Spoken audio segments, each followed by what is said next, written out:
నేను సకల విధాల ప్రయత్నం చేస్తున్నా. ఎట్టి పరిస్థితుల్లో లాస్ట్ మైల్కి ఇవ్వాలనేది నా యొక్క ప్రగాఢమైనటువంటి ఆకాంక్ష. ఎట్టి పరిస్థితులు చేయాలనే దృఢ సంకల్పం. కానీ ఎన్ని చేసినా చేయలేకపోతే ఈ రోజు నేను చూస్తే ఒకసారి చాలా బాధేస్తుంది.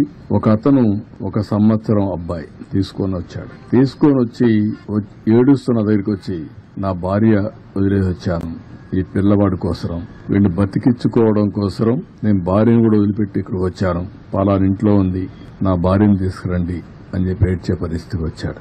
ఒక పెద్ద ఆయనైతే వైఫ్ డాటర్, మా ముందరిని ఆ వైఫ్ పెయింట్ అయిపోయే పరిస్థితికి వచ్చింది. ఆవిడ్ని తీసుకురావడానికి సమస్యలు.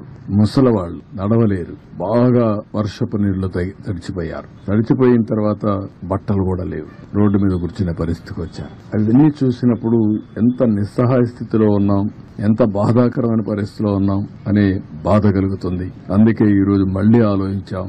ఈ రోజు స్పష్టంగా 32 డివిజన్లకి 32 సీనియర్ ఐఏఎస్ ఆఫీసర్లు పెట్టారు. అదే మరిగా 149 గ్రామ సచివాలయాలు కార్పొరేషన్ లో ఉన్నాయి, 30 గ్రామ సచివాలయాలు రూరల్ ఏరియాలో ఉన్నాయి, 179 ఉన్నాయి. 179కి 179 మంది ఇన్ఛార్జెస్ పెట్టాం. ఒక గ్రూపు 2 సర్వీస్ కింద, ఐఏఎస్ కింద ముఖ్యమైన నాయకులను పెట్టాం. వీళ్ళకందరికీ ఒక బోట్ గాని, ఒక వెహికల్ గాని, ఎక్కడెక్కడ ఏమున్నాయో అవన్నీ అనలైజ్ చేశాం. ఉదాహరణ, కొంతమంది నడిచిపోయే పరిస్థితి వస్తుంది, ఇప్పుడు బాగా వెసులుబాటు వచ్చింది కాబట్టి ఒక ట్రాక్టర్, ఒక వ్యానో పెట్టుకుని ఫుడ్ పాకెట్స్ అన్ని డిస్ట్రిబ్యూట్ చేసే పరిస్థితి వస్తుంది. కొంతమంది బోటే కావాల్సి వస్తుంది, బోటు ద్వారా ఇవ్వాలి. కొంతమంది ఏదైతే నడిచి కూడా నేను చెప్పాను ఇచ్చే అవకాశం వస్తుంది. కొన్ని ప్రాంతాల్లో ఓసారి రీచ్ కాలేనప్పుడు, రీచ్ అయినా కూడా సరిగా చేయలేనప్పుడు 6 హెలికాప్టర్లు ఉన్నాయి. హెలికాప్టర్ల ద్వారా ఫుడ్ అంతా కూడా డ్రాప్ చేసే పరిస్థితి వస్తుంది. దానికి కూడా ప్రణాళికలు తయారు చేశాం.